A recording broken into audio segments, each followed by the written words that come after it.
بسم اللہ الرحمن الرحیم۔ اللہ رب العالمین نے قرآن کریم میں ارشاد فرمایا، ان اللہ و ملائکتہ یصلون علی النبی، بے شک اللہ اور اس کے فرشتے نبی علیہ السلام پر درود بھیجتے ہیں۔ یا ایھا الذین آمنوا صلوا علیہ وسلموا تسلیما، اے ایمان والو تم بھی نبی پاک علیہ الصلاۃ والسلام پر درود بھیجو اور خوب سلام بھیجو۔ نبی کریم علیہ الصلاۃ والسلام نے درود پاک کے حوالے سے جو احادیث ارشاد فرمائیں، ایک بڑی عظیم حدیث میں سرکار دو عالم صلی اللہ تعالی علیہ وسلم نے ارشاد فرمایا، لکل شیء طہارۃ و غسل و طہارۃ قلوب المؤمنین من الصداع الصلاۃ علیہ۔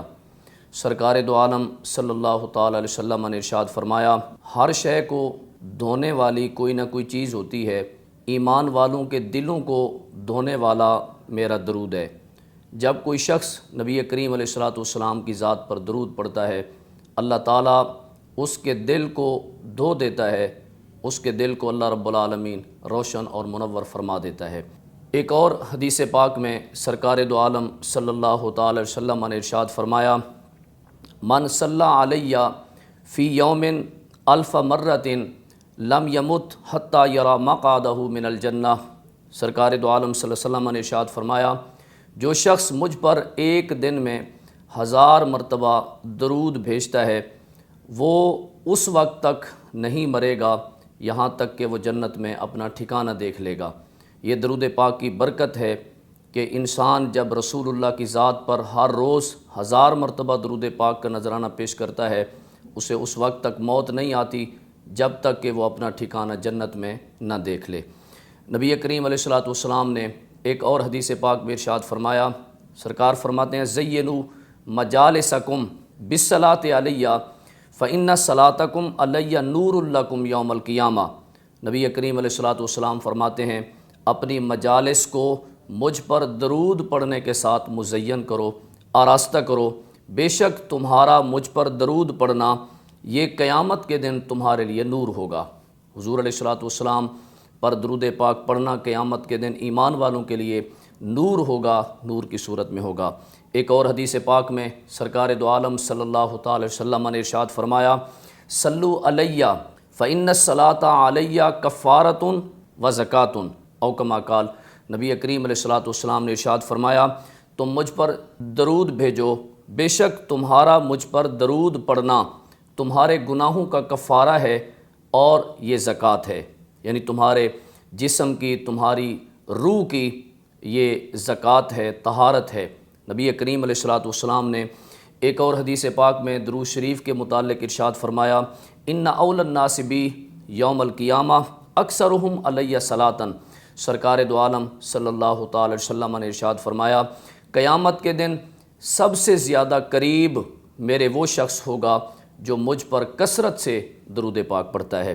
نبی کریم علیہ الصلاۃ والسلام نے ایک اور عظیم حدیث پاک میں ارشاد فرمایا، للمصلی علیہ نور علی الصراط ومن کان علی الصراط من اہل النور لم یکن من اہل النار۔ سرکار دو عالم صلی اللہ علیہ وسلم نے ارشاد فرمایا، مجھ پر درود پڑھنے والے کے لیے پل صراط پر ایک نور ہوگا، اور جس کو پل صراط پر نور عطا ہوگا، نبی پاک صلی اللہ علیہ وسلم فرماتے ہیں وہ اہل دوزخ سے نہیں ہوگا۔ درود پاک جنت کی ضمانت ہے، درود پاک پل صراط پر نور ہے، درود پاک گناہوں کا کفارہ ہے، اور درود پاک پڑھنا انسان کے پر رحمتوں کا نزول ہے۔ نبی کریم علیہ الصلاۃ والسلام نے ایک اور حدیث پاک میں ارشاد فرمایا، من صلی علیہ صلاۃ واحدۃ صلی اللہ علیہ عشر صلوات وحطت علیہ عشر خطیات ورفعت لہ عشر درجات۔ سرکار دو عالم صلی اللہ علیہ وسلم نے ارشاد فرمایا، جو شخص مجھ پر ایک مرتبہ درود پڑھتا ہے، اللہ تعالیٰ اس پر 10 رحمتیں نازل فرماتا ہے، اور اس کی 10 خطائیں اس کی معاف کر دی جاتی ہیں، اور اس کے 10 درجے بلند کر دیے جاتے ہیں۔ نبی کریم علیہ الصلاۃ والسلام نے ارشاد فرمایا، فَإِذَا دَخَلْتُمْ بُيُوتًا فَسَلِّمُوا عَلَىٰ أَهْلِهَا إِن لَّمْ يَكُن فِي الْبَيْتِ فَقُلْ السَّلَامُ عَلَى النَّبِيِّ وَرَحْمَةُ اللَّهِ وَبَرَكَاتُهُ۔ سرکار دو عالم صلی اللہ علیہ وسلم نے ارشاد فرمایا، جب تم اپنے گھروں میں داخل ہوا کرو تو گھر والوں کو سلام کیا کرو۔ علم یکن فی البیت احد فقل السلام علی النبی ورحمۃ اللہ وبرکاتہ۔ نبی پاک صلی اللہ علیہ وسلم فرماتے ہیں اگر گھر میں کوئی نہ ہو تو پھر مجھ پر درود پڑھا کرو، پھر یوں کہا کرو کہ السلام علی النبی ورحمۃ اللہ وبرکاتہ، سلام ہو نبی آخر الزماں صلی اللہ تعالی وسلم پر، اس واسطے لأن روح النبی علیہ السلام حاضرۃ فی بیوت اہل الاسلام، فرمایا اس لیے کہ نبی علیہ السلام روحانی طور پر ہر مسلمان کے گھر میں موجود ہوتے ہیں۔ معزز ناظرین، درود پاک کے فضائل میں چند احادیث اور قرآن پاک کی آیات آپ حضرات کے سامنے پیش کیں۔ اللہ تعالیٰ کی بارگاہ میں دعا ہے کہ رب العالمین ہم سب کو نبی کریم علیہ الصلوۃ والسلام پر درود پاک کثرت سے پڑھنے کی توفیق عطا فرمائے۔ وما علیہ الا البلاغ۔